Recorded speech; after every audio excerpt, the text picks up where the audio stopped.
I would like to call the meeting to order at 6:03. And Mr. City Clerk, can we please get roll call? Yes, Mayor Pro Tem. Councilmember Melendez? Here. Councilmember Tamayo? Here. Mayor Pro Tem Peralta? Present. Councilmember Jimenez? Mayor Torres? Here. Thank you very much. Okay, and if I could ask for the Pledge of Allegiance and invocation. I'm going to do the invocation. Okay. City Treasurer. Mr. City Treasurer, can you help us with the Pledge of Allegiance? And we'll have Okay. our city attorney do the invocation. Thank you. All right. Can you hear me? Yes. Okay. All right. I pledge allegiance to the flag of the United States of America and to the republic for which it stands, one nation, under God, indivisible, with liberty and justice for all. Please bow your head and join with me in a brief prayer. Dear Lord, we thank you for the ability to gather together this evening to address the city's needs and business, especially as we move into budget season.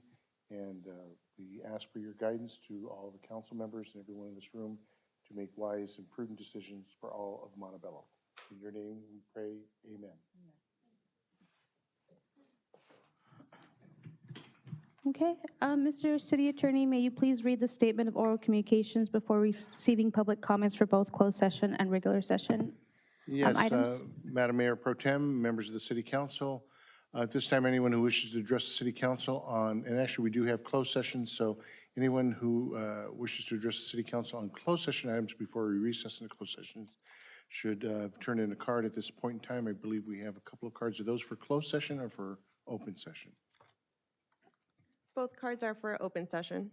And I should also note that tonight, any comments on, to the City Council would be only on items that are on the agenda tonight, which includes the one item of conference of real property negotiators, which is closed session, and we have no request to speak. And then the second is the 2023-2024 budget process. And so with that, do you wish to take all comments at this time, or you wish to go into closed session, Madam Mayor Pro Tem? Oh, we can go ahead and take all comments at this time. And are those for budget process items? That's correct. Okay, we may proceed.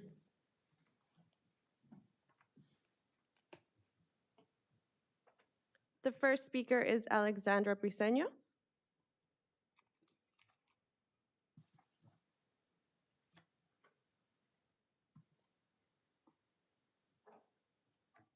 Caught me off guard. Okay, good evening, Mayor Pro Tem and council members. I'm here to speak on item 2, the budget process. And I just want to make a request that I know on a quarterly basis, the public is presented with a budget presentation. And I would like to request if, when we do these budget presentations, if it be clear whether the hotels make a profit, because usually there's a lot of discussion about revenue. Revenue is one thing, profit is another. You know, I'd like to see like, okay, this is how much we paid in operations for the year. This is how much was paid to the franchise, the Hilton franchise fee, et cetera. And especially the management fees, it's never made clear whether or not the management fees are paid, because I know we went a time back, there was 11 years we couldn't make that payment. So I'd like to request that in future presentations. There was another thing, yes. And also Montague DeRose, that was the last time when they did a presentation back in 2017. They were the only presenters that when I heard the presentation, the budget presentation, actually it wasn't a budget, but their presentation was clear. And I walked away knowing the state of things. When I hear the budget presentations after that, I walk away not knowing what the state of our city is. So that's just a request I'd like to ask. Thank you.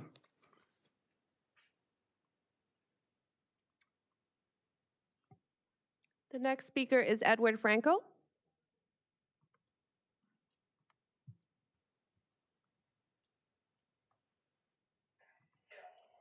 Mayor Pro Tem and Council, I wasn't really planning on speaking today, but when I got here, I kind of noticed something. Um, I was really just kind of curious on why we're having a special meeting. I know it's for the budget, so I know that's what I'm kind of talking about, but my question is more because we're calling a special meeting, and I think we've had a meeting every week this year. And I'm kind of concerned for the staff. Do they get a week off? I mean, without a meeting? I'm just kind of curious because they're putting in some long hours to do this. And if it's that special, I hope the mayor's okay, but he's not here. If it's that special, I would have expected him to be here.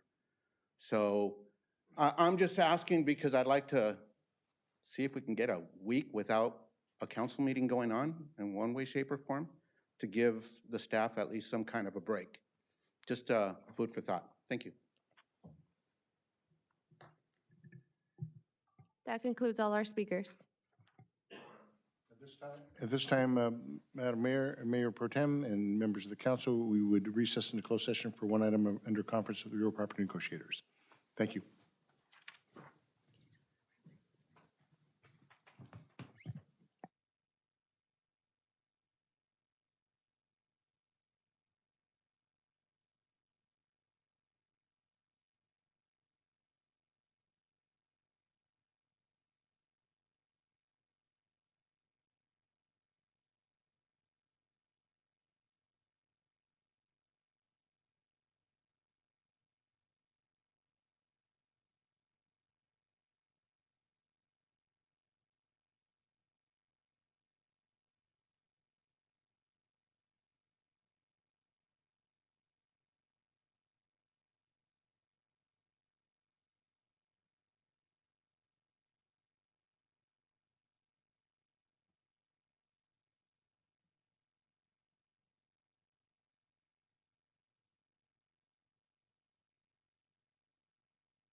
A report on the close, oh, okay.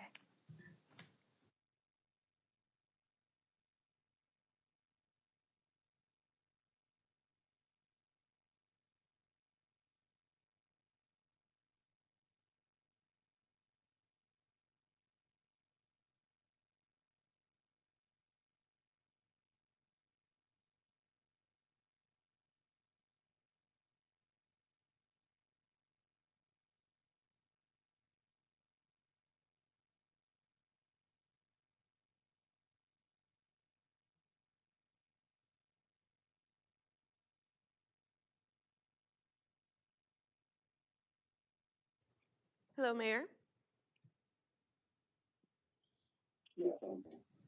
Perfect, thank you.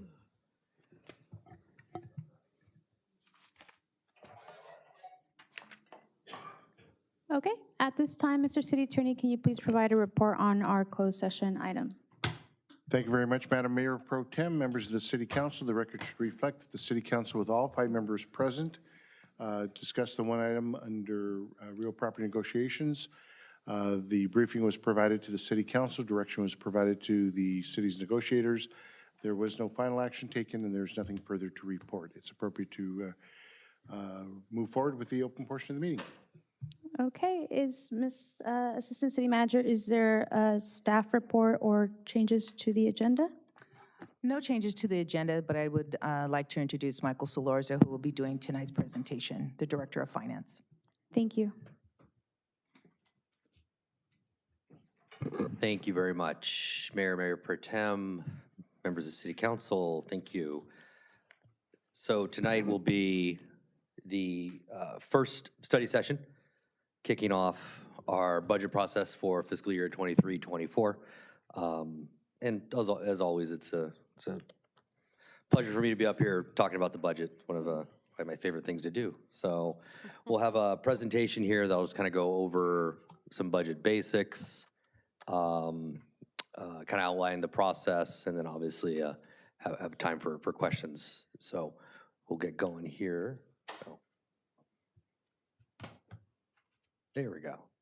Okay, so to start off, there'll be some Budget 101, Public Sector Finance Overview, discussion of our 5-year budget development cycle, a further discussion of revenue and expenditures and kind of the timing of sources and uses of funds, a recap of the mid-year budget update, since that is kind of the starting point for developing the next year's budget, overview of our reporting and transparency, all the reports and audits that are made public to kind of show our financial condition, the budget preparation timeline, some must-do projects that are pending over the next year or two, and then obviously some Q&A. So without further ado, I'll get into it. So what is a budget? I think it's important to emphasize that budget is just a plan. It's not a restriction on spending. It's basically we're taking our sources, our revenues, and putting a purpose to them. And I've said this before, and I'll say it every time, come July 1, the budget document as printed is out of date. But it's the best plan that staff can present to City Council and that City Council can review and approve to provide policy direction of how we're going to spend our $200 million over the next 12 months.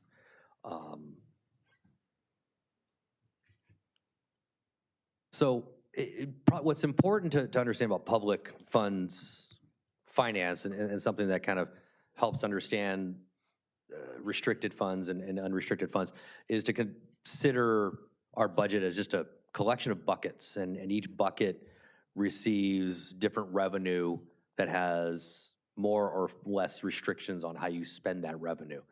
So most of us are aware of the general fund. That's most of the most visible services that we see on a daily basis are funded out of the general fund, but we get millions of dollars from Metro and local return funds.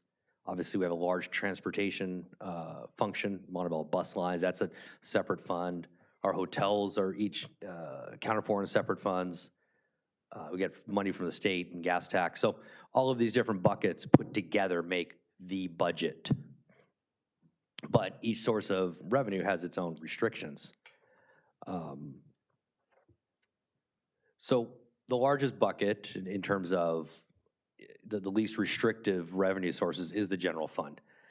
And again, it funds the majority of what our residents see on a daily basis when it comes to city operations, police and fire, parks maintenance, street maintenance, the internal functions that support everything that our operational departments do.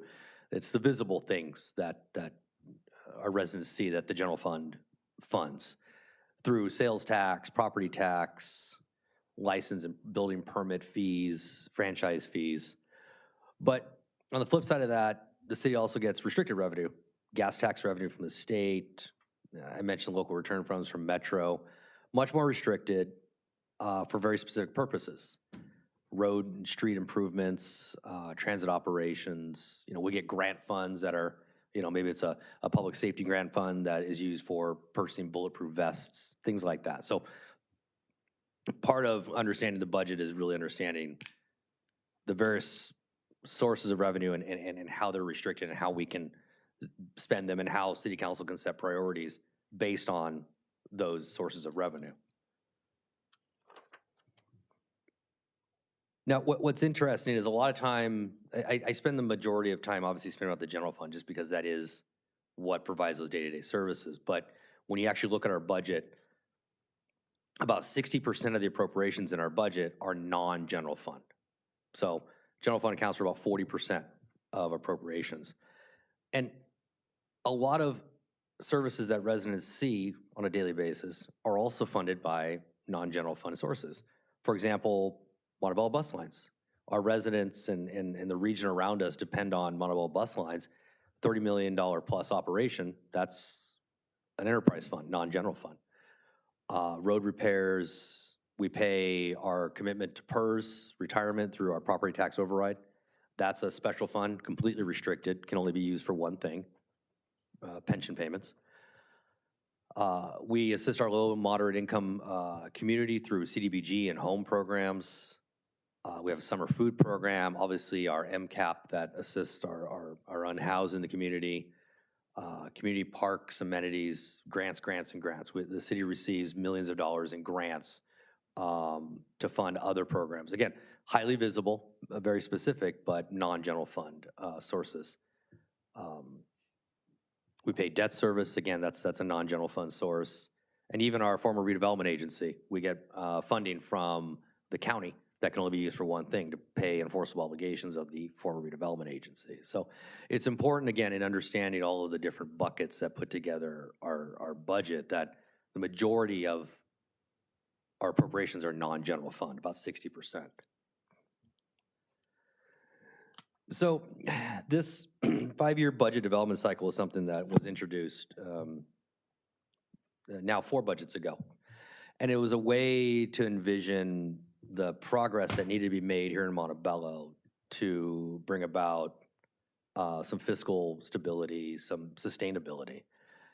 And that very first year, the first budget that I was a part of, fiscal year 2021, was really just kind of assessing the basic needs, fixing some problems in the budget and the way we budget, and just presenting the best budget possible.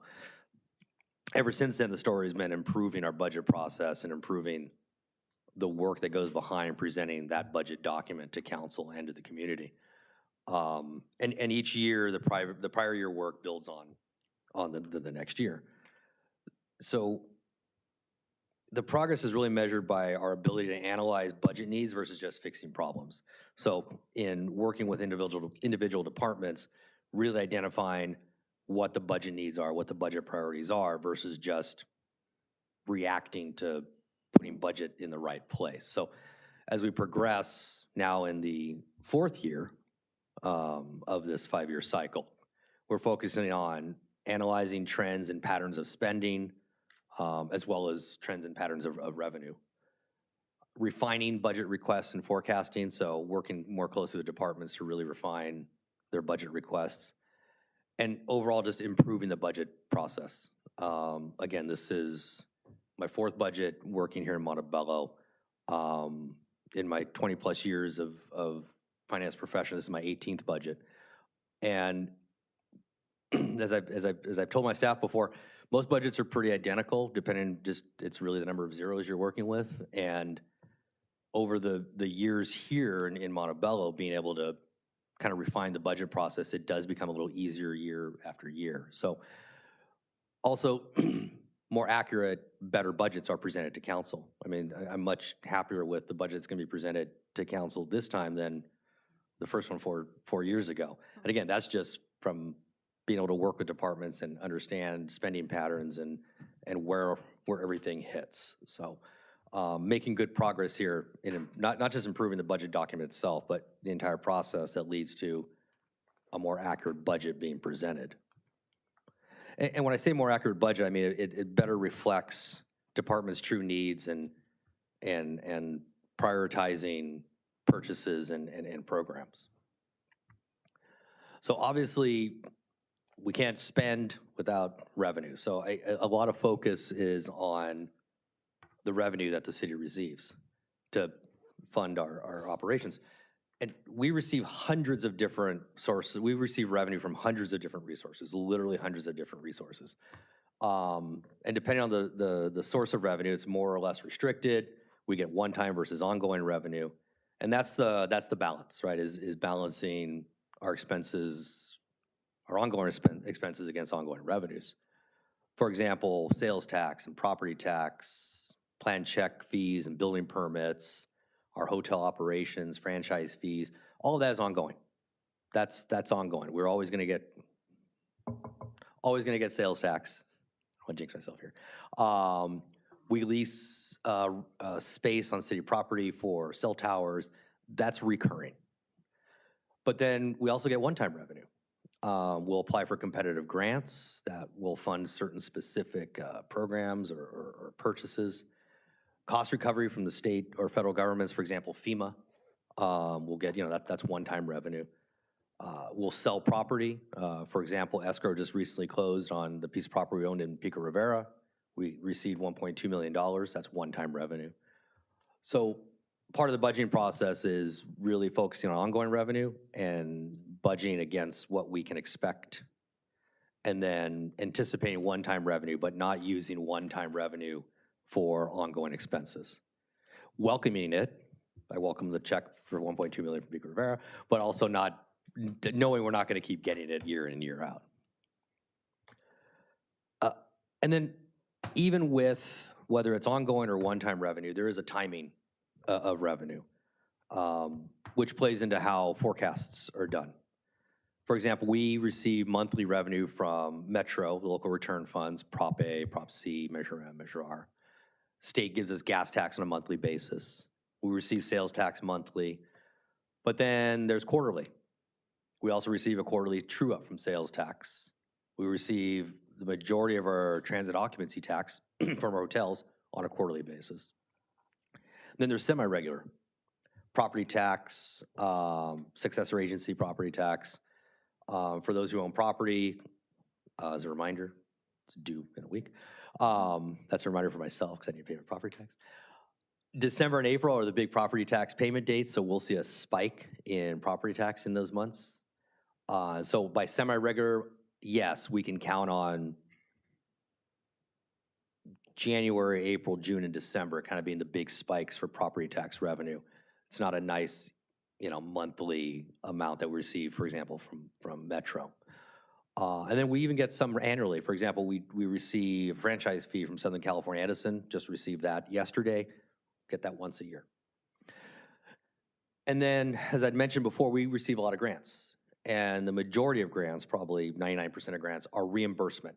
So we spend money up front, and then we record those expenses, and then we submit a report to the granting agency, the federal government, the state government, and then they reimburse us. So that's why I call that unscheduled when requested.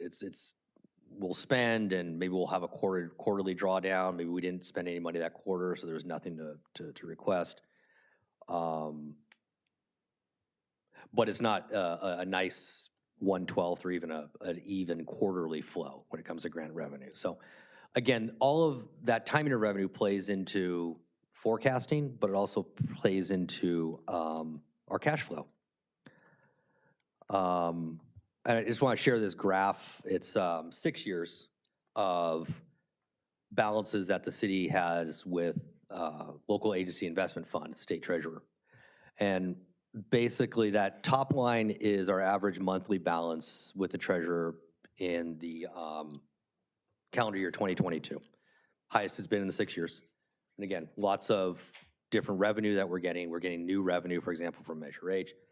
But a lot of that plays into grants that we receive that we weren't getting before. And you'll see there's kind of an ebb and a flow where you'll see in those months in June and July we'll receive some more revenue. You'll see some spikes in December. So again, the cash flow kind of follows the timing, follows this timing of revenue. Now, the city, again, receives hundreds of different types of revenue from all over the place. But there are some significant sources of revenue that other cities may get that we do not assess, we don't collect here in Montebello. For example, we do not have a utility users tax. Other cities around us, I live in Huntington Beach has a utility user tax. We'll assess a certain 1 to 5% amount on, say, your landline or your cell phone or even your water usage. Montebello does not have that. That requires voter approval. And depending on the rate, that can bring in a couple $1 million to the general fund. But that's something that is not available to us here in Montebello. There's also things called a business improvement district that other cities that have a lot of hotel or leisure stay type hotel resorts will have it's called a BID, and it's a percentage charged on top of the TOT that will usually go to fund tourism and marketing efforts. We don't have that here in Montebello. Development impact fees, we have a park in Luffy that is extremely low. We do not have development impact fees. Or a sewer parcel tax, for example. So a lot of the unmet sewer infrastructure needs that we have, those are funded direct out of the general fund. We don't have a dedicated source of funding for sewer repairs. Typically, you'll see that as a parcel tax, as an assessment on property tax. So again, it's important. The majority of the revenue that we receive is typical to cities such as Montebello, but there are some significant ones, especially UT, that you will see in other cities that helps bolster general fund revenues that we do not collect here in Montebello. And then in terms of forecasting revenue, again, it depends on the source, depends on the frequency and how much that revenue is relative to other revenue. So we receive a lot of information from Metro or the state of California, for example, that they'll provide us forecasts. So for example, Metro does a great job of providing local return funds and transit-related Metro funding. It's like a 30-page file that they'll send and has really good detail on those funds. State of California will also provide, depending on the source of revenue, for example, gas tax or SB1. And then we also utilize our consultants, HDL, for example, to help with sales and property tax projections. Again, that's assistance.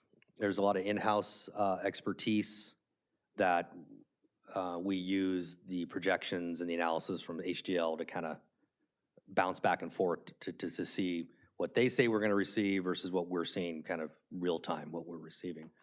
But I will say the majority of our revenue projections is in-house expertise. And that's consulting with departments. For example, Public Works and building permit revenue. I'll work with the analysts there to help with forecasting building permit revenue with different trends. I'll work with fire when it comes to their inspections and some other plan check revenue that, depending on volume, if they're seeing a change. So it really is just working with departments and that collaboration, but also, again, 20 plus years of experience doing this. I would say 80%, 90% of the revenue we receive in the general fund is typical for most cities. So me having done it for as long as I have been, there's a lot of that innate knowledge that just kind of goes into, that's a source of revenue that every city gets, and this is usually how it flows, and here's the trends we're seeing. So it is, just shy of a crystal ball. There is a lot that goes into forecasting the $200 million in revenue that the city receives. Some of it takes less work, some of it takes more work. So I am very fortunate that Metro provides those projections, because that's just, I take their word and run with it. And then on the flip side of the ledger, obviously we talk a lot about revenue, but expenses. And the way we do the budget here, I call it a modified zero-based. True zero-based is literally everybody would start with zero and would have to justify $1, $2, $3. We don't do that here, and for a number of reasons. It is labor intensive, but most importantly, there's a minimum level of service that our residents have come to expect, that is a standard level of service that's provided, whether it's police response or fire response or park maintenance or park programming. So there's a minimum level that is provided year in and year out that costs a certain amount with some escalation there. So our budgets start with that assumption. Right? Departments will work from that minimum standard and then work up in terms of adding programs or adding staff or accounting for inflation increases or increases in contracts. And there's a lot of expenses that we're committed to paying. We have staff, right? We have a minimum level of staff. We have vacancies that we want to fill, salaries and benefits to employees. There's a standard there. Debt service, got to pay debt service. We have long-term contracts and professional agreements, right? We're 2, 3, 4, 5-year contracts. So the nice thing about that is it's easy to project year in and year out, especially if there's an escalator built in. But again, there's a commitment to a base level of expense by department. Our retirement and our retiree health expenses, again, depending on our staffing levels and a number of retirees, that's a standard required expense. We can't not do that.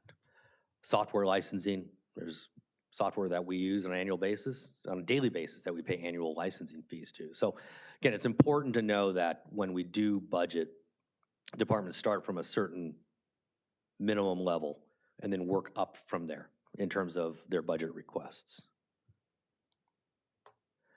So again, it's important to kind of do a recap of where we were at mid-year, just because that lends data to where we're gonna hopefully end and then begin next fiscal year. So in February, the mid-year presentation projected about a $917,000 surplus in the general fund. So revenue was trending higher. Revenue and expenditures were trending higher than budget, but revenue was trending a little higher than expenditures. So $917,000 surplus was projected. And also the good news that it's important to highlight here is our general fund as of 6/30/2022, the end of last fiscal year, grew by $7.31 million. We have a fund balance of $14.7 million. Represents about 22% of our general fund operating revenue. And I will point out that our general fund reserves, that level, is the single most important metric that the state auditor uses to measure fiscal health. So every October, when that dashboard is posted, of all the 10 metrics they use, general fund reserves, I think it's 30 points out of the 100 is the weight that is given in that fiscal health report. So having healthy general fund reserves is not just important for the city to have, but also, in our case, directly impacts our ranking with the state auditor and its dashboard. So we are getting close now, increasing the fund balance level to fully operationalizing the city council reserve policies that were first approved 3 years ago. Now, there's numerous ways that our general fund reserves can grow. Year-end surplus. Okay, so if that projection holds and we end the year $917,000 to the good, that $917,000 in extra revenue builds the the general fund reserve. So that'll grow there. One-time deposits of revenue, for example, we sold the water system for $16.4 million. Mentioned earlier, sold a piece of property. That's some one-time, again, straight to general fund reserves, and that helps build those. Excess hotel revenue as allowed in the bond indentures, that flows to the general fund and eventually ends up in reserves. So there's various reasons why our general fund reserves can grow. But the good news is we have reserve policies that govern our general fund reserves. First presented and adopted by the council in June of 2020. There were no written reserve policies in Montebello prior to that. And we actually were not compliant with GASB 54, which is a public accounting standard that required reserve categories to be updated since 2010, 2011. So I mean, nobody's going to accounting jail, but again, it's one of those, it's a best practice. Like if you have an accounting procedure that's enforced, you should have a policy that reflects that. So what these reserve policies do is they provide a comprehensive categorization of general fund reserves for specific reasons. So for economic uncertainties, disasters, for example, fortunately, that tornado a couple weeks ago was not greater, but when you think of natural disasters, if that had been a larger, more sustained tornado, we would have most likely had to dip into general fund reserves if more damage had been done. Earthquakes, floods, anything like that. I mean, that's why you have reserves is, for those unforeseen events. So the goal is to fully fund our reserve categories by the end of this fiscal year. So within 3 months, the goal is to have sufficient reserves. And here's a projection. So just assuming a certain amount of revenue in the general fund, our reserve policies the reserve categories would look like this as of June 30th, 2023. We'd have $16.7 million set aside for economic uncertainties. We'd have about $3.3 million for unfunded liabilities. That's both for retiree health and PERS. Another $3.3 million for equipment or technology replacement and upgrades. Another $3.3 million for capital improvement, and that's kind of for unfunded, unseen, unforecasted capital projects. Deferred maintenance is a fixed $1 million. We have an insurance amount for $500,000, and then economic sustainability for $1 million. So if our reserves get up to 33+ million, we'll actually be able to fully operationalize the reserve policies and make the categories similar to what those amounts you're seeing there. And again, that's a good thing. That telegraphs a positive message to rating companies, to rating agencies, to investors, and most importantly, having reserves at that level will help us get off the state auditor's naughty list when it comes to being in the not top 10 on the dashboard. So I just want to emphasize that reserves are important for a lot of reasons. There's a little extra added emphasis here since the city has been on the not top 10 of state auditor's fiscal health dashboard. So things should play out to where we should have at least $30 million in reserves by the end of this year. So again, talked a lot about revenue. That's an important place to start. Majority of our general fund revenue is from two sources, sales tax and property tax.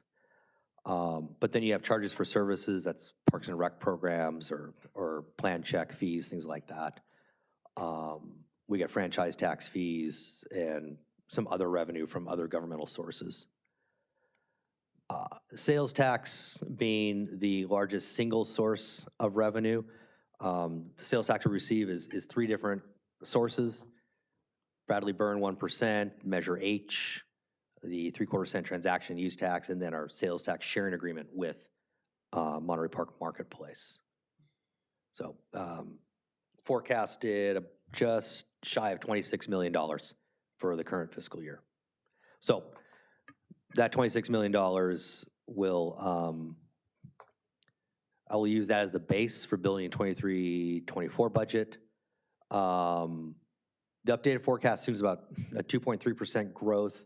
We're looking at about a 1.5% growth into next year, and that takes into account the possibility of, if not a recession, at least some kind of economic slowdown. So not being too aggressive with our revenue projections on the sales tax side, but also being realistic in terms of where we think that will grow. And then on the flip side, expenditures, priority with most cities, full-service cities like Montebello, is public safety, fire, and police, making up over 50% of our general fund budget. Public works, that's non-CIP, that's park maintenance and building and engineering services.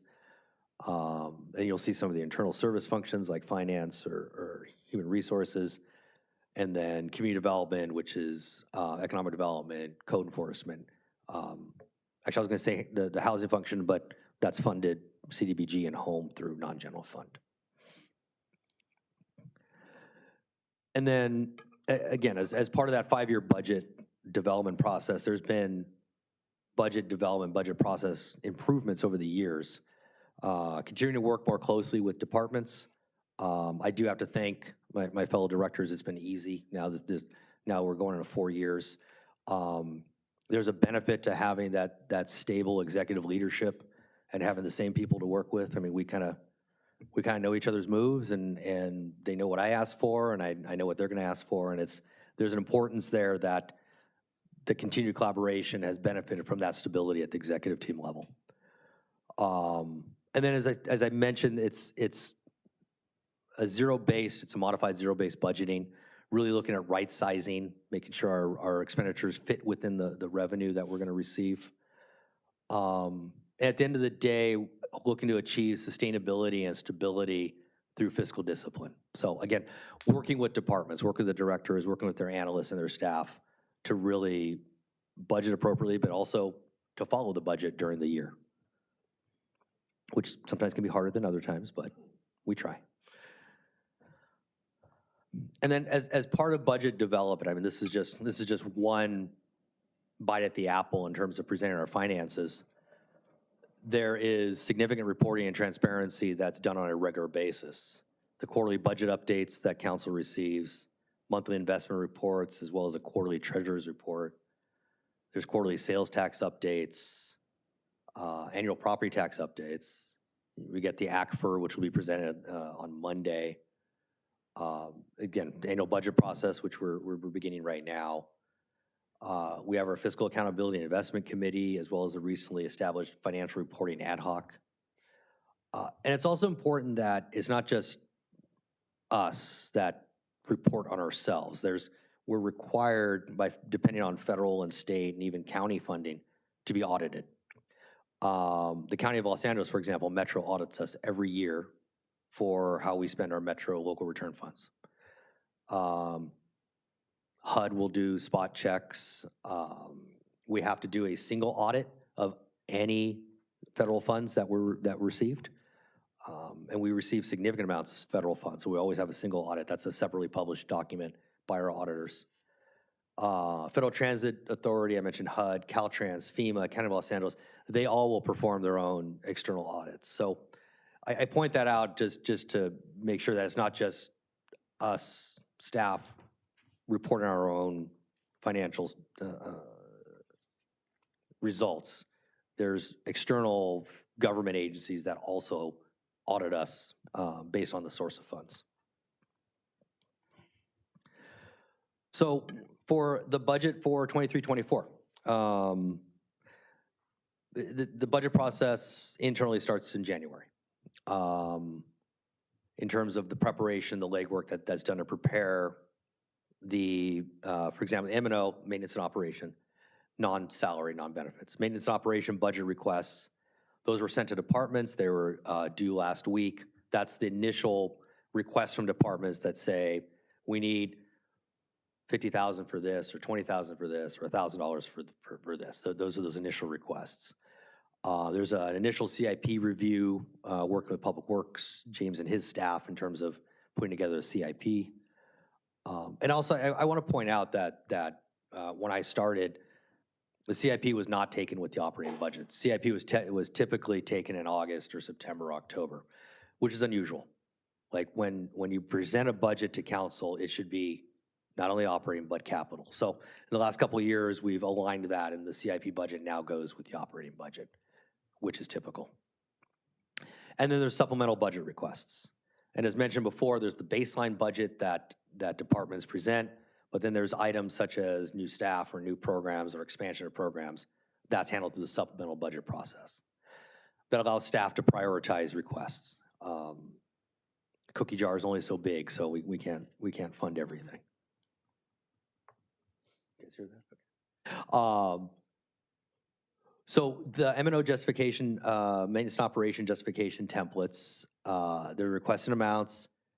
They're reviewed by myself. They're reviewed by the city manager, assistant city manager, and it's an iterative process. I'll sit with the departments and the directors and or their analysts to kind of go through the requests and make sure I'm understanding what they need. And then when it comes to salary and labor benefits, finance, we take care of all of that. It's just easier and centralized. We have all that information through payroll to do those budgets. I will work, though, with Parks and Rec and Public Works and some of those other departments that have considerable part-time wages. For example, Director Sosnowski and I work together to give me, his projections of part-time budgets, just because he has a much better idea of what the programming needs are and how many staff that's going to require. So then once there's a review process, obviously, with the budget, again, by finance, with the departments, with management. And then there's been a constant updating of revenue projections. Almost on a weekly basis, I'm looking at revenue year to date and trying to forecast to see if that impacts anything for next year. And then, again, multiple presentations. There's a lot of work that goes on at the staff level before we present to council. And then supplemental requests, again, whether it's requesting new staff or an expansion of programs or some unforeseen expense that isn't part of the quote-unquote base budget. There's a separate process where departments will submit their supplemental requests, and those will get prioritized. So looking ahead, obviously tonight's study session, kind of the kickoff for City Council. Arlene and I were talking about the community budget survey, looking hopefully by the end of April to release something. Draft number 1 of the budget is prepared the first week of May, so the intent is to get a draft in front of the City Council that first week of May, and then that first meeting in May, I will do another presentation of actual budget results of an actual proposed budget. And that will occur at both meetings in May. And then the goal is budget adoption that first meeting in June. And then touching a little bit on the community budget engagement, kind of a sample survey. Zen City, vendor we currently use for our social media analytics, also does this, and they do it for several cities. This is, I think, an example from, Normal, Illinois. And it can be crafted any which way in terms of asking questions, gaining information about priorities, and pushing that survey out so that, and Zen City does a good job of making sure that one particular demographic or section of the city is not overrepresented. They do a good job of making sure that it truly is representative data from that survey. And then here's another example. I think this is the one from Palmdale, if I'm not mistaken, in terms of being able to set priorities. And what's nice about the Palmdale one is they give the surveyor 100 coins, and you have to spend those 100 coins for public safety or planning or economic development. It's amazing when you start to play with that. 80 coins of public safety, and then you got 20 coins for something like street maintenance. You're like, oh. So again, that's a good way to measure community priorities in terms of where our residents want to see money spent. And then just kind of wrapping up here, again, I talked a lot about kind of base budgets, the expected level of service that our residents have come to enjoy. That's budgeted, but there's a lot of must-do projects that currently are not necessarily funded. Police surveillance cameras, we are coming into a federal compliance issue with that. Obviously, the water damage at police headquarters, that's been talked about for many months now. Modernizing our EOC, we have ADA compliance issues across the city. Sinkholes and sewer related, and that's nothing new in terms of our aging sewer system. The brownfield study results, the city council approved doing an RFP to do a study and get the results from that. Management is currently in discussion with PMA and POA, our two police organizations, on labor agreements. Implementation of the community guard, which will be, obviously we're contracted with a third party to manage it, but there will be maintenance, ongoing maintenance needs related to that. A citywide traffic calming plan. We have a need to archive all of our documents. Last year at this time, Director of Public Works presented some GIS updates. Well, that's a very basic software package of GIS, so being able to upgrade that would allow some greater analysis and better use of that software. Implementing the economic development plan, investing in our storm drain infrastructure, developing a streetscape median landscape master plan, just kind of homogenize the look around town of our medians, painting the exterior of City Hall. So again, this is a really short list, but of some major upcoming projects that aren't funded and aren't currently in the budget, but as a need to know in terms of what's upcoming. So, I've talked enough, and questions and answers. Thank you. I appreciate it. Thank you so much, Director Salarza. I will go ahead and go down the roll call. Councilmember Jimenez, do you have any questions or comments? No questions, Michael. Thank you. Again, as always, it's a pleasure to see that when we got here, we were just a very dark place. Finances were, well, you've said it over and over. Thank you for your professionalism and thank you and your team. Thank you. Okay, Councilmember Melendez, questions or comments? Thank you, Director, for the presentation, and thank you for setting up the foundation for the beginning of our budget process. Definitely, you've done a great job in putting this together and presenting it year through year, providing very detailed information throughout, and valuing our input, right? So, again, just want to give you and your team kudos for putting all of this together. Thank you. Councilmember Tamayo, any questions or comments? Thank you very much. I do have a question. So with the state auditor, there was, Montebello is still not in the best financial health. So you talked a little bit about the reserves, how it wasn't up to par. So what other factors are leading up to this issue? If you can please talk about that a little bit. Absolutely. Yes, Councilmember Tamayo. So it's important to understand that there's been the two audits of the city, 2018 and 2021, okay? Those are their own standalone documents that have recommendations for how to improve processes, put policies in place, okay? The latest corrective action plan, we're almost, I think we're 95% done with the latest recommendations. Okay, so there's that. Separate from that, completely separate team at the state auditor's office is their fiscal dashboard. And that's something they've been doing, I think, for 4 years now. And that's published every October. And that's a ranking of all 440 incorporated cities in California based on 10 metrics that are found in the audited financial statements. And that's a separate thing.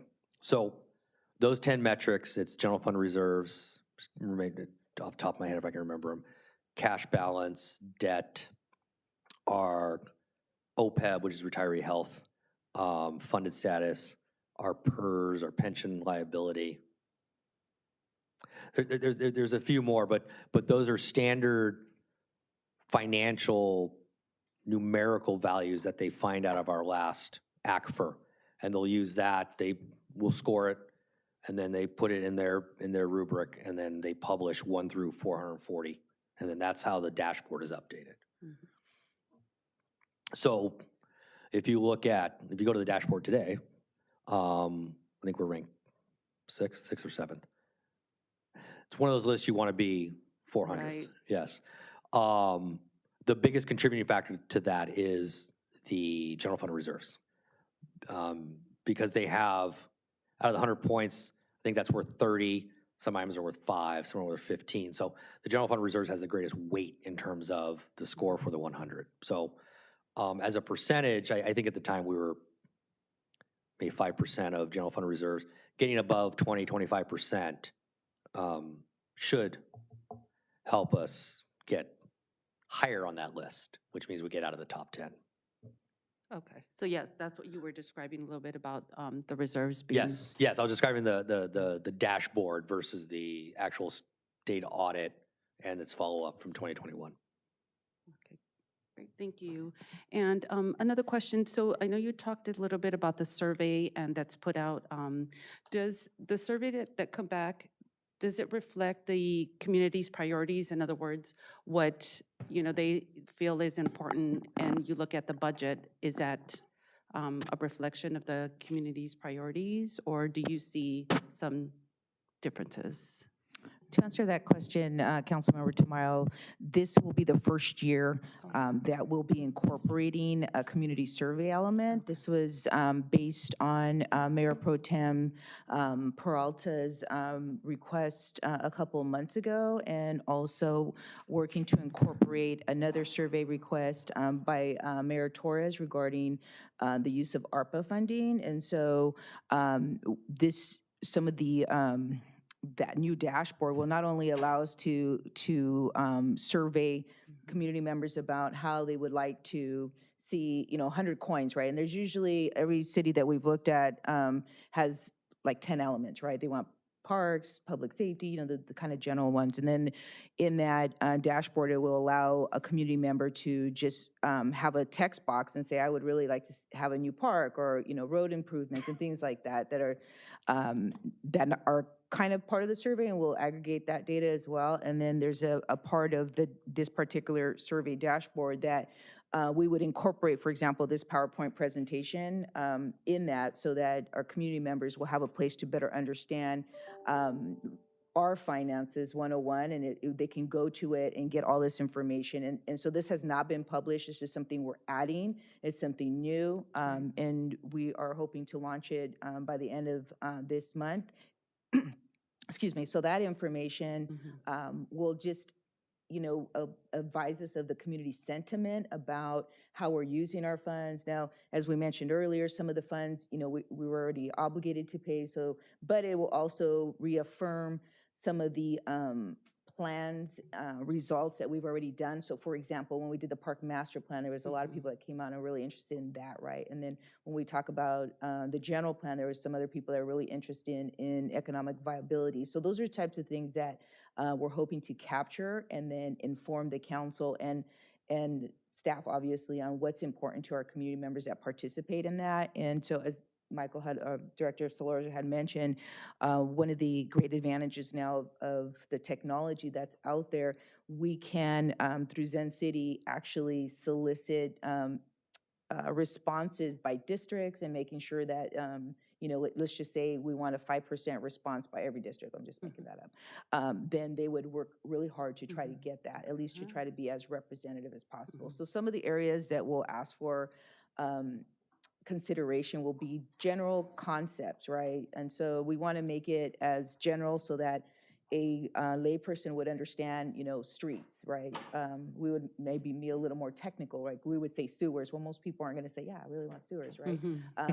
But I'm just saying that those are types of things we want to be intuitive. And then the product that we're looking at, it would be something that would be available year round, not just during like the budget process. And then there's a function, and we're going to see if we have the capacity, is where somebody can actually email a question about the budget. So, we put our budgets up there and they want to know, I don't know, what X is, right? And we Mhm. can say, oh, that's our X, right? And so, so that's how we want this process to go.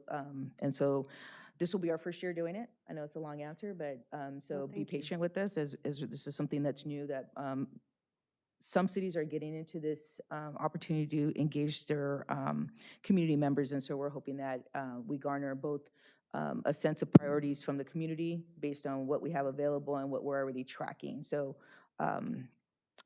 so that's about it. Yeah, that's great to hear. Thank you. You're welcome. Thank you. No Thank you further so much, questions. Councilmember Tamayo.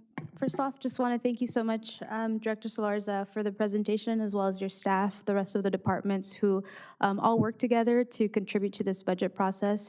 I do want to just recognize the effort from our Assistant City Manager and our Finance Director in regard to the community budgeting survey. That was something that was I had mentioned in regards to an interest of wanting to implement, and I knew that there would potentially be difficulties in seeing how this timeline kind of was already moving in regards to this year's budget. But the fact that there has been a lot of proactivity and just really the work behind trying to get it done for this budget process is really much appreciated on my end. And I think kind of piloting this and seeing kind of later down the line how we can expand that community survey, or how that community survey later down the line can also guide the way that we conduct our budgeting process and what we prioritize, I think is going to be a great opportunity to really promote engagement among our residents. So I do just want to recognize and really appreciate that it was worked on and that it is being implemented for this budget process.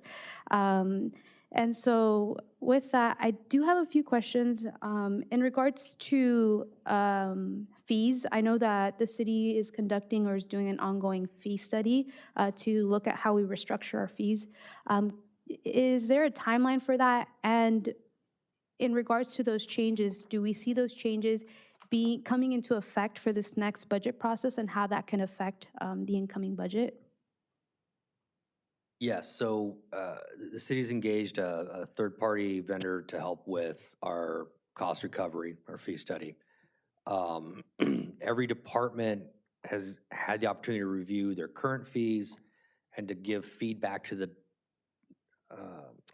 consultant in terms of adjusting those fees. Whether it's adding new fees or something as simple as updating the inputs as to how many staff hours it takes to do a certain task that leads to a fee. So at this point, there's still a couple of departments that need to finalize that review. If I had to look at a timeline, I would say late summer to be able to bring something back to council. So with that said, none of the revenue projections anticipate any changes to our current fee structure. That wouldn't be proper. So once the fee study is finished and then once it's presented to city council, depending on the direction at that point, the current, let's assume it's approved next fiscal year, adjustments will be made in forecasts, and then anything going forward wouldn't be incorporated with subsequent year budgets. Thank you so much for that. And if I can follow up with that, Mayor Pro Yes. Tem. So fee studies historically can be, I want to say, controversial because sometimes, and I'm going to give a good example. A city I was with many years ago, we were raising the basketball fee. It was $1. We were moving it to $2 for, like they called it open basketball, right? And so, which was very low. We hadn't raised it in forever. And we just got railroaded because they're like, why did you double the price? And I mean, it just was, people were going nuts over that. So at that time, the council said, you know what, we're just gonna be okay with just keeping it at $1. And even now it's been 15 years and guess what, it's still $1.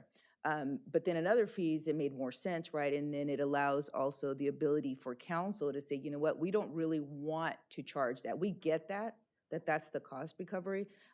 However, that's not something we want businesses to bear or things like that. So that gives time for council to do that. And on the other side, for example, if it's a park and rec fee for like swimming or something like that, the council would then say, you know what, we only want lap swim to be 50 cents or $1 or whatever the case might be. And then we begin to incorporate those fees during that season. So it's not just a matter of effective like July 1. There is a timing issue. We'll say effective January 1 of this year. We're going to be incorporating that. It gives both the consumer or end user the ability to adjust for that rate increase, that type of thing, and also gives council the ability to make recommendations not to incorporate fees. So that's another one. And we might have a separate fee schedule coming back, for example, for the new golf course coming up. That's kind of independent of this, but I just wanted to give a preface of, even though you go through that process, that sometimes the council at the time will decide not to exercise those fees in those totalities. Okay? Absolutely. Thank you so much for that context. My next question is in regards more to a request from residents. So one of the biggest issues that I have in regards to questions or just in general issues that residents face is in regards to trees. So we have, a lot of streets throughout the city in which there's hardly any shade area, and sometimes trees have to be removed because they're damaged or are causing damage to the sidewalks or just old and are hazardous. And so what has happened is that the trees do get removed and then they're not replaced, and that, ends up causing issues in that residents want these trees to be replaced. And from prior conversations with our city manager, he had mentioned that we currently don't necessarily have a budgeted allocation for the replacement or a tree program. So I just kind of want to understand how this can be incorporated into this upcoming budget. And then I know that there are opportunities with organizations like Tree People that partner with cities to provide sometimes low cost or even free trees to the community. But I think that is something that I'm sure a lot of our council here has faced in regards to issues with trees throughout our community and the lack of shade. So the good news is, and again, this is part of the iterative process, literally just had discussion this morning, there's $50,000 in next year's budget for a tree program in Public Works. Awesome. Well, that's Yes. really great to hear. Thank you. Yes. I appreciate that. And Yes. then is there, and I don't know if this is through council rules, but is there how would the city engage organizations like Tree People or others to see about other opportunities that would be at no cost to the city as well to maybe augment those services? I would imagine that would be through with the public works staff, senior analysts and things like that. I mean, James is in the audience, so he's obviously hearing that there's a need for that. We definitely could do that. There's other opportunities to like Earth Day, obviously not this year, but in subsequent years. And sometimes we can work with our tree trimming companies and things like that for those types of donations. And again, it goes to the right types of trees for these particular areas. So in our list of things that we'd like to do is a streetscape master plan, so that when you are able to select the right types of trees and shrubs for the community, and that's something that from a long range planning, we're going to buy X amount of boxes of X, those types of things, and that really helps to make sure that we're not adding trees that are going to, raise our curbs and things like that. So that could be part of that future process. But definitely there's opportunities to organize with some other nonprofits in our communities. Great, I appreciate that. And then just two more questions. Going back to kind of understanding the funding or our reserve funds. So I appreciate the explanation in regards to how several situations can contribute to the rising of our reserve funds. What are the dynamics, or how does it come into play in that we have these reserve funds that are set aside for certain liabilities or for certain situations, such as emergency situations that the city might face? When our funds are put into reserve, can those funds then be taken out for other type of general expenses, or how does that work in that we can secure or have security that those funds going into a reserve fund that are allocated or set aside for certain situations are not then used for something else? How does that work? So, okay. Actually, yeah, if we can pull the slide deck up, it'll be easier to, if we can pull the slide deck up, I can get to that slide. Okay. Oh, is it on your, oh, okay. Oh, okay. So if we go to, what did you say it was 9? 19. So if you go to slide 19, right on, thank you.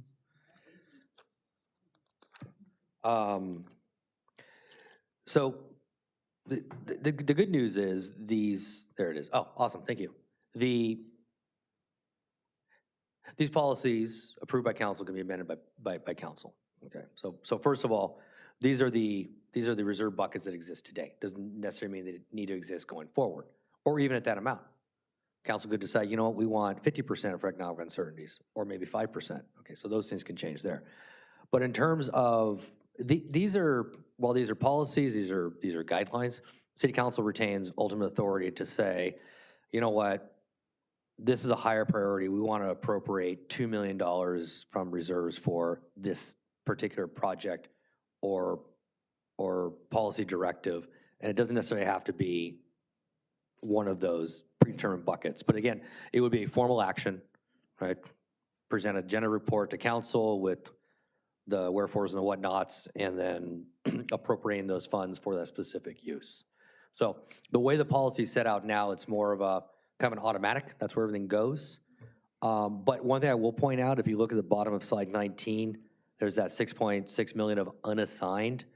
That is literally unassigned. That can be used for whatever. And again, same process. It would be through a formal appropriation approved by council. But to that point, Michael, on the unassigned, that is where, for example, when we come to council and we'll say we're I don't know, like say farmer's market, we are going to fund it with general Yes. fund reserves. That's, Yes. that 6 million and change, that's where that comes from. And so anytime there's that unassigned amount, that's what you'll hear us talk about, is it's Yes. coming from general fund reserve. We want to use it from the unassigned as opposed to those that are already assigned, because those numbers is what we look at. For example, if equipment replacement outside of a budgeted item, say we had to replace, I don't know, let's just say a fire engine, I'm just making that up. Fire engine could be 1.2, 1.5 million. We would come out of that type of thing. So the unassigned is what gives us more flexibility when we add projects mid-year or during the year that we did not originally account for, if that makes sense. Yeah, I know that totally does. Thank you so much for that explanation. And then lastly, I think for me, I've really have advocated just for public engagement and really working towards trying to make a lot of this information and a lot of these opportunities accessible to our community. And so that community budget survey definitely hits the nail on that. And so again, want to thank you all for that. In regards to opportunities for having maybe out of council community budgeting sessions, what would that look like in regards to this budget session, if possible? And if not, I think, having that commitment in the workings of the next budget, kind of incorporating community budget sessions, which whether it's 2 to 3 throughout, maybe different districts of Montebello, to be able to receive this feedback, and also just to educate our community in regards to how the budget process works, and really get an understanding of their priorities in order to kind of expand the opportunities for our community to be a part of this.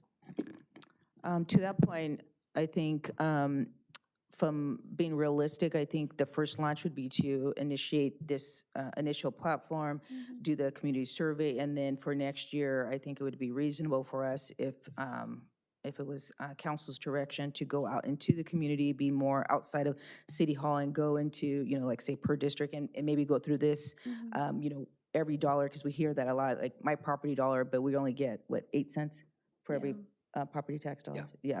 So those are the types of things. I know this is super high level here. It's, 40 pages. People probably don't want to read that, but they probably do want to know, why don't you guys spend X on this, right? And some of it, they don't understand it's restricted or what. So I think for next year, we can absolutely commit to doing that in the next year's budget cycle, and then, get involved a little earlier and using the base data that we collect to see where people are saying these are a priority for us. And then that earlier for Michael and team will give us a better sense of how we would at least focus some of these strategies towards that. And so there's some other things that I know that didn't mention here, but that we've heard throughout this past year of, some community benefit funding. So for example, we've been talking with staff about using some of this general fund reserve, for example, when we have parents or even seniors that can't pay for a fee for a city activity, Zumba or camp or flag football and such. So we've talked about setting aside a certain dollar amount that will be reflected in the budget to accommodate for those types of things. It's when I know it was mentioned during a council oral, but we also do get requests through Parks and Rec, and we also get requests, for example, from fire when somebody can't afford the transportation, those kind of fee waivers. So there's a lot of different types of things that we could use a community benefit fund, but it would be designated for those types of Montebello consumers that need assistance. So those are the types of things that we take into account during these council meetings, that we kind of incorporate some of those feedbacks and making sure during the budget process to accommodate for those types of things. But you don't necessarily see it like today in this, but those are like sub budgets. No, thank you so much for that. And yeah, I know in regards to something like this, projecting it out and committing to it for the next budget, I think is a priority, and I hope a priority for my colleagues as well. I think as we've gone into this district-focused situation in the city, I think it's always important to also showcase to each district kind of, now how the budget works. I think a lot of them assume that we have a portion of certain funds allocated to each district, which I've heard from certain residents. That's not the case. And so kind of that educational component, as well as that opportunity for them to participate in understanding, again, the unique needs within each district and how we can begin addressing that throughout the budget process, I think is going to be an important component to our budget process moving forward. But other than that, just thank you all so much. And that concludes my comments. And Mr. Mayor, if you have any questions or comments. Thank you, Mayor Pro Tem, and doing a fantastic job there. So thank you for running the meeting while I telecommute from the snowy mountains of Nevada. Assistant City Manager Salazar and Director Salarza, just thank you again. We got a chance to talk about some of these concepts during the financial reporting ad hoc meeting. My colleagues should have received the minutes on that, I believe, just the last day or 2 days ago. And I think it'd be helpful just to quickly review and take a look at what's happening there. But always a nice time to hear about the buckets and to get reacquainted with the entire process again. I'd like to echo the Mayor Pro Tem's comments in regards to the surveys that we are conducting. I know that the ship of a city is very hard to turn quickly, and so to see that the community budgeting process is contemplated in the next several weeks here to be a part of the budget formation process for approval in June is very exciting. And as you mentioned, conducting a community survey regarding the American Rescue Plan Act funds, which were delivered to cities to really address those that were greatly affected by the largest pandemic in 100 years, is also a service that, although I think council was a little slow to act in this regard, very happy that we're just checking in with our community. We did the same thing before we passed Measure H in 2020, sending out a survey to understand how our community wanted to see their funds spent. And so doing the same thing here, I think is prudent and appropriate and much appreciated. As for questions, I just had a couple here. Director Soloza, you talked about in a couple slides the minimum level of service that departments expect to deliver the services that our community, by extension, also expect.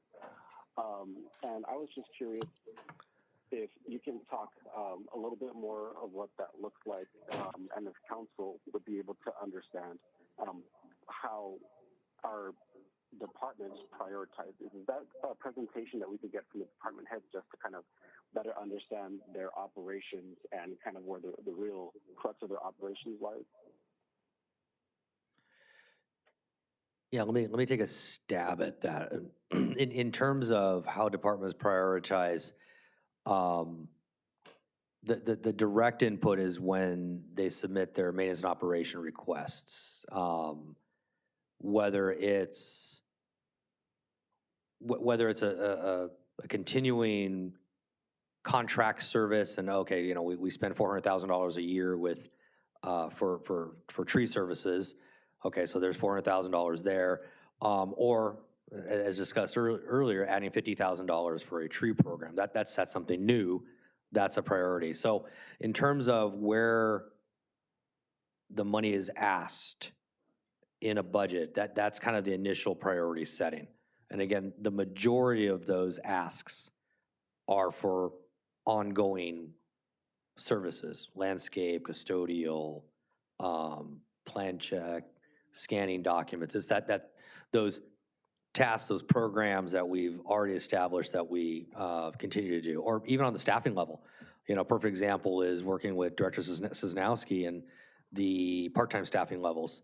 The priority there obviously is the programming that's done community-wide now with farmers markets and our summer programs and 4th of July and all of those festivals. I mean, the priority there is clearly seen in terms of the budget request for part-time salaries as that's increased, but it's important because we have to staff those programs. So I hope that answers your question, Mayor, but I think it really does come from those budget requests directly from the departments. Yeah, that answers my question for the most part. Just kind of going down that line of thought and understanding the process. If council could either receive those requests just to kind of understand what that baseline of service looks like, or even better yet, if the departments, as part of this budget presentation, could talk about what those minimum services are, because I think one thing that we haven't been able to quite grasp and from the council side in the last 2 years of budgeting is understanding what portions of operation are crucial, what portion of operations are seen as less critical, what are, you know, maybe for lack of a better way of putting it, like outright just kind of optional or very flexible. I'll say it that way, very flexible.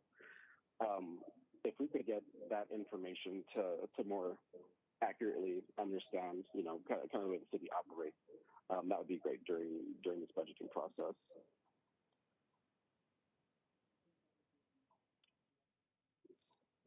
Yes, and, yes. Director Slaughter, you mentioned something along the lines just now about budgeting for particular positions. I was curious for public safety in particular, when we go about the budgeting process, do we anticipate that all the vacancies would be filled, or is the budget created with the potential that all vacancies are filled in mind?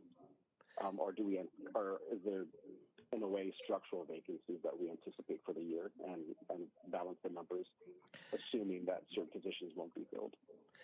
It more of the latter. There's a vacancy factor, if you will, especially in public safety. I mean, as you know, as soon as we hire one or two, we could lose one or two. So it's always a game of catch up with fire and police. So there is a vacancy factor that's built into the salary and benefit projections. Vacancies are accounted for, and that's where I work with the departments to get an idea of, oh, hey, you have 8 vacancies in the firefighter ranks. How do you anticipate those filling out? Oh, maybe 4 in the next 3 months, or another 2 in the next 6 months, and then I'll adjust the budget accordingly.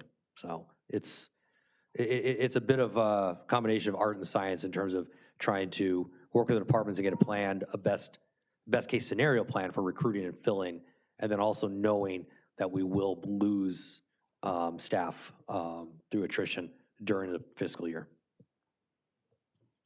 Because to a certain extent, you can kind of anticipate some hires due to training and seeing what the pipeline looks like ahead of time. So Yes. It's different than a lot of other positions in that way.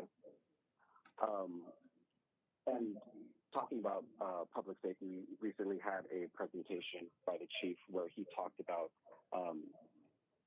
increasing our forces over the next several years. Does this budget include his projections there? I believe in the next year he was hoping to add a few more officers. Does this include that?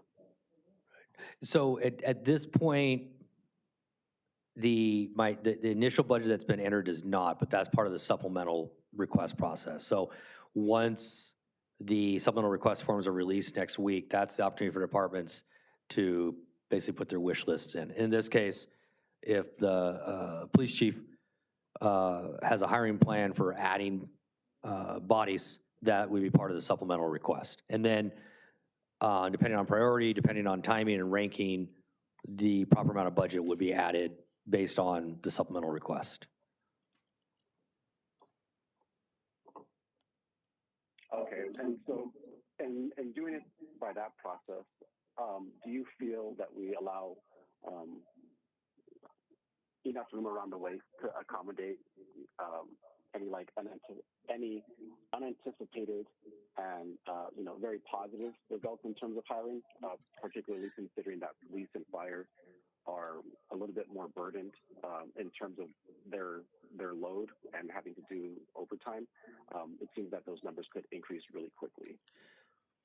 Yes, and again, that's part of that's part of the analysis that goes into the proposed budget, but then that's also part of the quarterly check-ins that are conducted throughout the fiscal year. Is if the plan was to fill 4 positions and we're fortunate that we fill 6, then that's, whether it's first quarter or second quarter, that's the opportunity to pivot and to say, hey, we need increased appropriations because thankfully we filled more vacancies than we anticipated. So the budget does its best case scenario anticipating, over 12 months what would happen in terms of filling vacancies.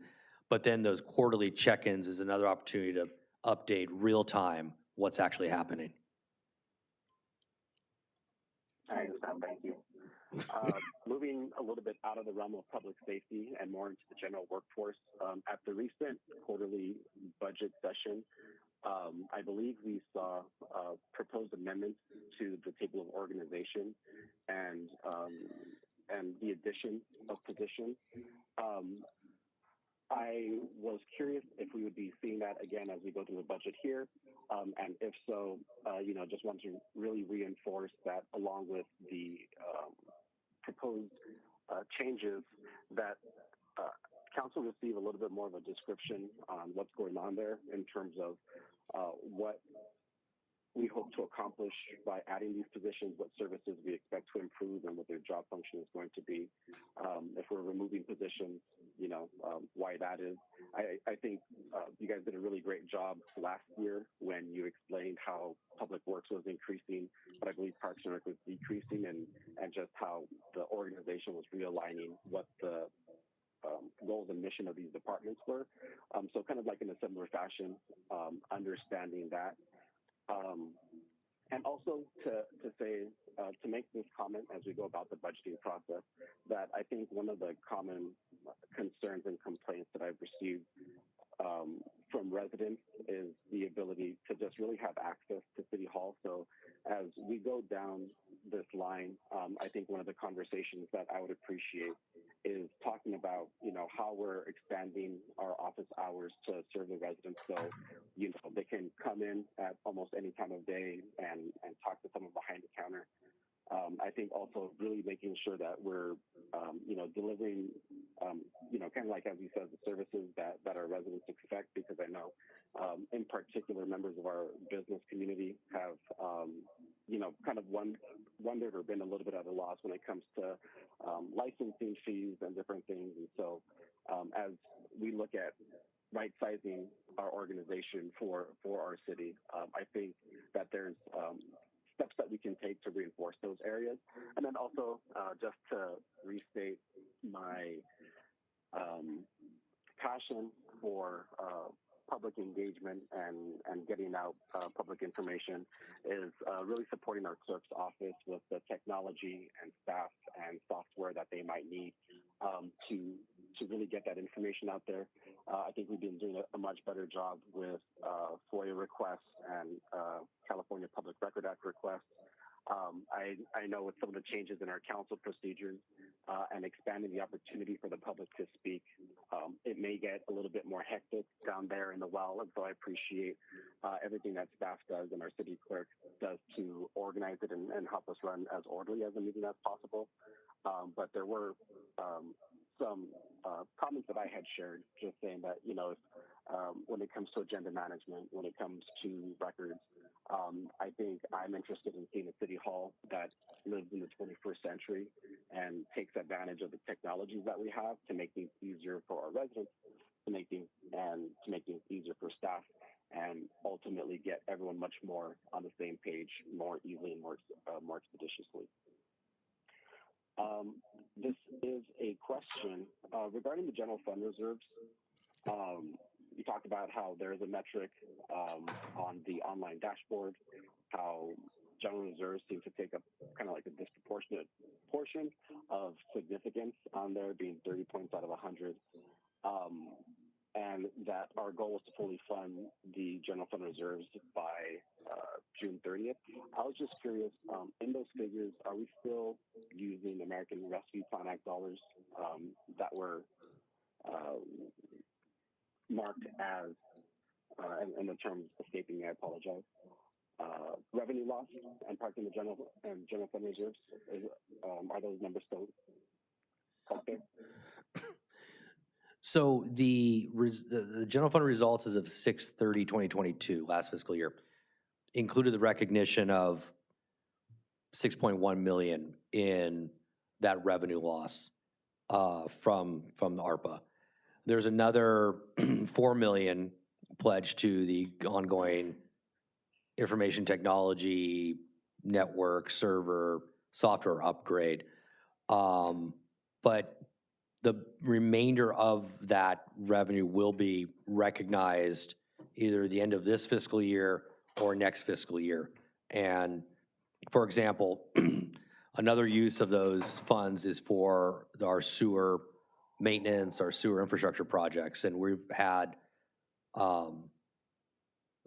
close to $1 million already in sewer repairs in this fiscal year. So there'll be revenue recognized in this fiscal year to offset those expenses, with the anticipation of that also happening next year. So for those general fund reserves that we expect to hit, I believe you said like around that 30 million mark, how much of that is American Rescue Plan Act dollars? In those projections, only about $1 million for the end of this fiscal year. For the end of this fiscal year, but in terms of budgeting for the next fiscal year? So the way that revenue is handled is it's not budgeted, it's not anticipated as a revenue source as part of the budget. Again, given that it's a one-time source, what I want to do is build a budget against ongoing revenue. So if anything, it's a recognition on the back end. For example, the sewer infrastructure repairs that are being conducted in this fiscal year, that revenue wasn't specifically budgeted in this fiscal year for that, but we're incurring those expenses and we will recognize the revenue to offset those in this fiscal year. So a similar treatment of that revenue for the remainder of this fiscal year and next year going forward. Okay, so just to repeat back what I heard, so out of the 30+ million in general fund reserves, only about $1 million of that is derived from the American Rescue Plan Act? In those projections, correct, yes. Okay. And I believe that is it for my comments and questions. Director Soloza, thank you so much for helping us out here, and thank you for the presentation as we march down this process. Thank you, Mayor, I appreciate it. Okay, thank you so much. And you. Mr. City Attorney, do we need to take a roll call on the receive and file? If you wish, yes. If not, you can just order that be received and filed without objection. I think for consistency, we'll go ahead and just do a roll call, and then I'll take a motion to adjourn. Receive and file. Okay, so I'll make the motion. I'll second.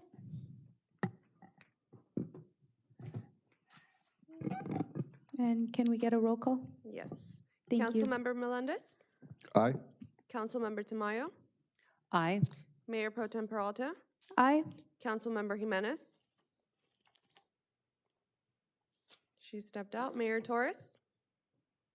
Aye. Thank you. Okay, can I get a motion to adjourn? I motion to adjourn. Okay. And can I get a second?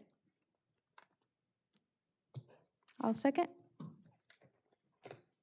And we are adjourning at 8:10. Thank you.